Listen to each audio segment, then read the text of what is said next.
I wanted to draw a picture that describes effectively the false left-right paradigm.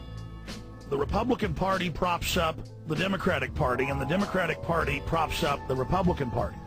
By itself, a single-party system will fall over. But if you take the two-party systems and you lean them up against each other, this is basically the arch.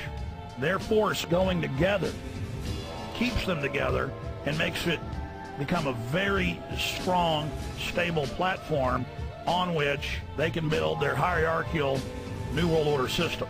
So the current two-party system has been dominated and bought up and controlled by the elite that sits atop it. Now the elite with a one-party system would not be balanced on top of one party.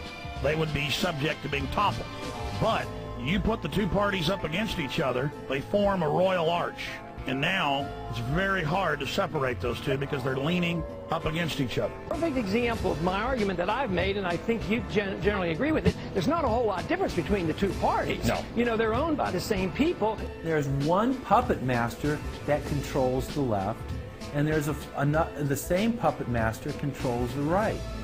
They control the Republican Party, and they control the Democratic Party. People talk to me about, the issue of Republican versus Democrat, as if they don't get it. And I say, look, here's the way you get it. It's organized crime. All you do is you call the Republicans the Genoveses, and you call the Democrats the Gambinos. The people at the top, they treat it like a crap game, like it's their crap game, like they're making lots of money.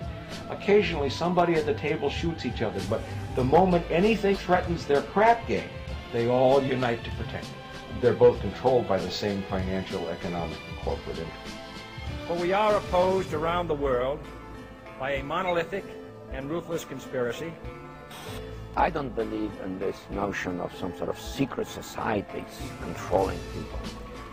But of course, in any political system, there are sort of over the table and under the table arrangements. Are you trying to rule the world? Well, let's say no. But if we were, would I tell you? No. 2009 is also the first year of global governance, with the establishment of the G20 in the middle of the financial crisis. The climate conference in Copenhagen is another step towards the global management of our planet.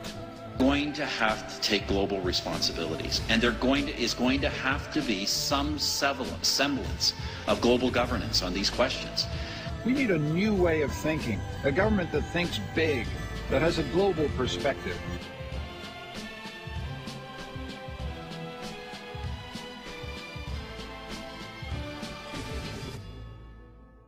The federal government of Canada has proven.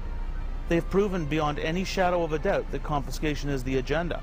Little by little, they're going to take all of our rights away from us, confiscate all of our guns, and we're going to be left with nothing. I came to Canada because it was free, and they say, look at it, it's not free anymore. We got a government that's climbing all over us. That guns are here to defend us from the overwhelming force of government, of the Hitler, of the Stalin, of the Mao.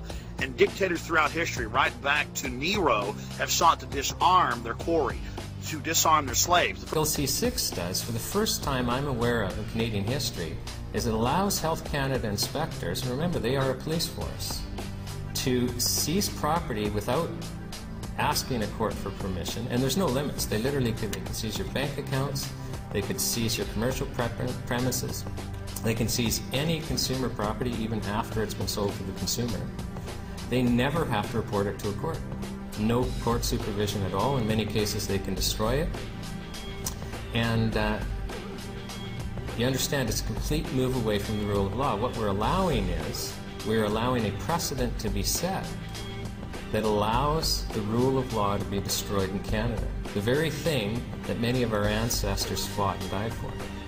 No-fly lists, tougher identification rules, all part of the war on terrorism that will only intensify here in BC with the approach of the Olympic Games. But critics are saying tonight that it could be like the taser situation all over again. Law enforcement using a tool that is untested in this country. This is an LRAD. The LRAD 500, or the long-range acoustic device. It's the latest tool in the Vancouver Police Department's arsenal.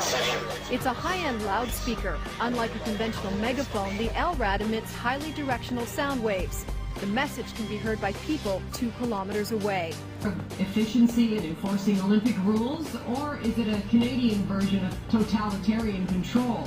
It's a proposed provincial law that would give temporary new powers to the cities of Vancouver, Richmond, and Whistler. Alyssa Westergaard-Thorpe doesn't like the Olympics and has her protest signs ready to go. But under a proposed new BC law, she could get fined or even thrown in jail for 6 months if she refuses to take them down. Technically, it would mean that you couldn't put up a lost path poster, you couldn't give out a leaflet for a bake sale. So it definitely means you can't put up anti-Olympic posters. Catching a plane in Kelowna. Airport security workers could be catching a glimpse of you. A very revealing glimpse. A new device now being tested at Kelowna International, letting staff see through your clothes. All the air traveler has to do is stand legs apart with their hands over their heads, a bit like a person under arrest might do. Easy enough. And just like that, it's done. Up comes a cartoon-like image of me, complete with red flags indicating where my cell phone and wireless mic were hidden. But there's nothing cartoon-like about the images that are being viewed behind the scenes. In fact, some travelers find the whole thing a little too invasive. Everything he does on the web passes through the company that provides him with internet service. He's angry the government wants to give police easier access to that information.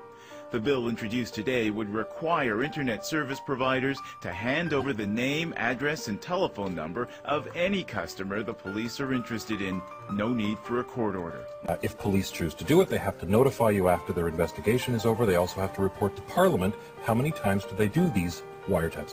Now, with these emergency ones where police take it into their own hands and they feel it's so urgent, they never go before a judge, they never have to notify anybody, and they never have to report to Parliament how often they're using this power. So it's completely in the dark, and Canadians simply do not know how often police forces are really using this. Officers have been saying it all along, and now police in Quebec have confirmed the allegations. The force is admitting that 3 undercover officers were among the protesters at this week's North American Leaders Summit in Montebello, Quebec. They're denying, however, that they were there to provoke protesters into committing acts of violence.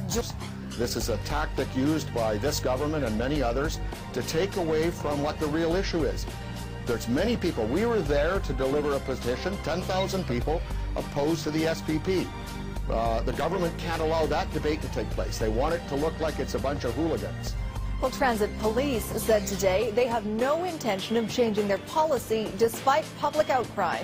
Earlier this week, we learned transit police were using tasers on so-called non-compliant passengers, some of them described as non-violent fare evaders.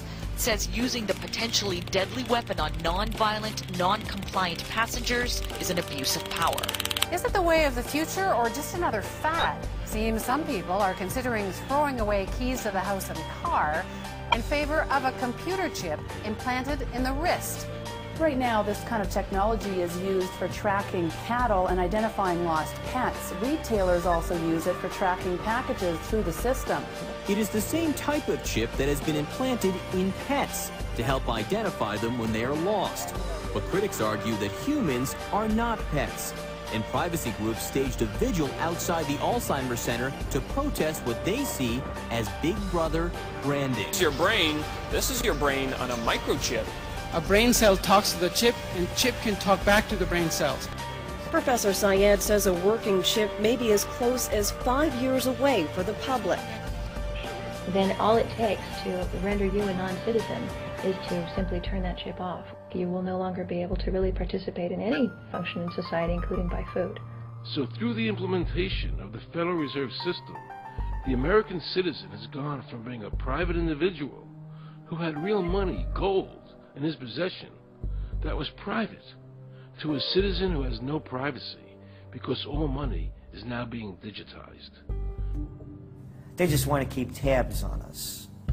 So we're turning into a surveillance, wiretapped government state. The government is taking more and more control over our lives.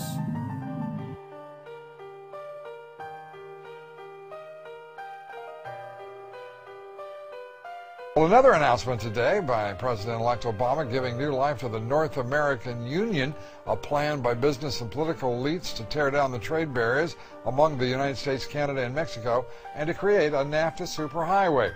all of which to be done without the approval of Congress or the American people.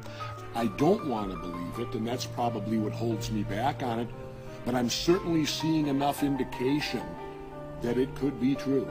Absolutely, because they're always talking about Mexico and the United States and Canada ending up like Europe.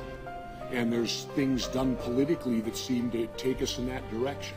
Understand, go back to 2005. President Bush, Mexican President Vicente Fox, and then Canadian Prime Minister Paul Martin launched what's called the Security and Prosperity Partnership, a trade and economic partnership that many see as a precursor to a North American Union modeled after Europe.